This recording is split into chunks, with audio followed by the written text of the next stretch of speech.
বদ্দা, কি ভালো একটা খবর দিলেন বদ্দা, আমার তো আনন্দে একেবারে নাচতে ইচ্ছে করছে।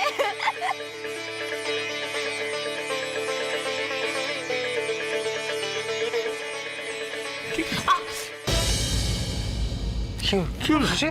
কি গো হয়েছে? হঠাৎ করে পেটে টান ধরলো, মনে হয় এতক্ষণ ধরে ট্যাক্সিতে বসেছিলাম তাই জন্য।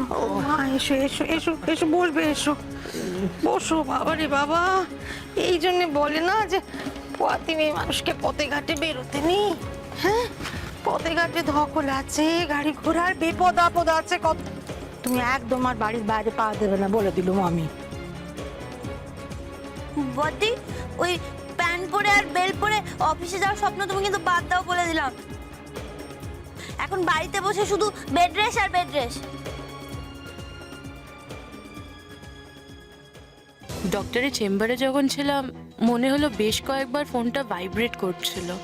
কি করলো এতবার ফোন? অফিস থেকে সূর্য করলো? মা যা বললেন তাতে এখন যদি ফোন বের করে অফিসে কল করি আবার একচোট বকুনি খাবো।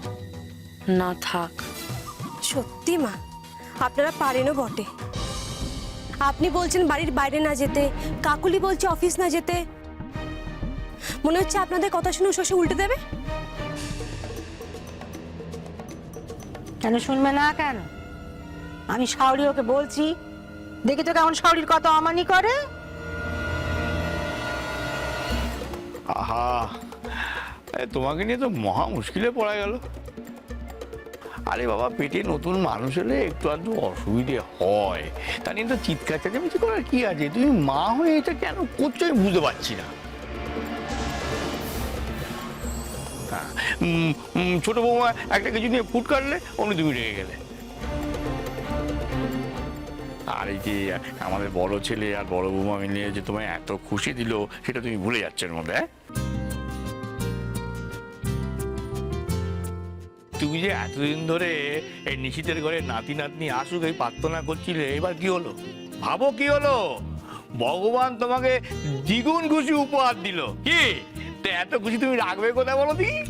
একদম সত্যি কথা বদ্দি গো, আমার না বিশ্বাসই হচ্ছে না। এটা কিরকম হয়েছে বলো তো? ওই সেই একটার সাথে একটা ফ্রি হয় না, এখন তো সব জায়গায় দিচ্ছে। আমি না বিশ্বাসই করতে পারছি না, এমনি মজা হচ্ছে। এই যে গোলুমলু, আমার কথা শোনো। তোমরা কিন্তু একদম চুপটি করে বদ্দির পেটের মধ্যে বসে থাকবে, বুঝলে? দুষ্টুমি করবে না। যদি দুষ্টুমি করেছো আমি কিন্তু তোমাদের গাল টিপে একেবারে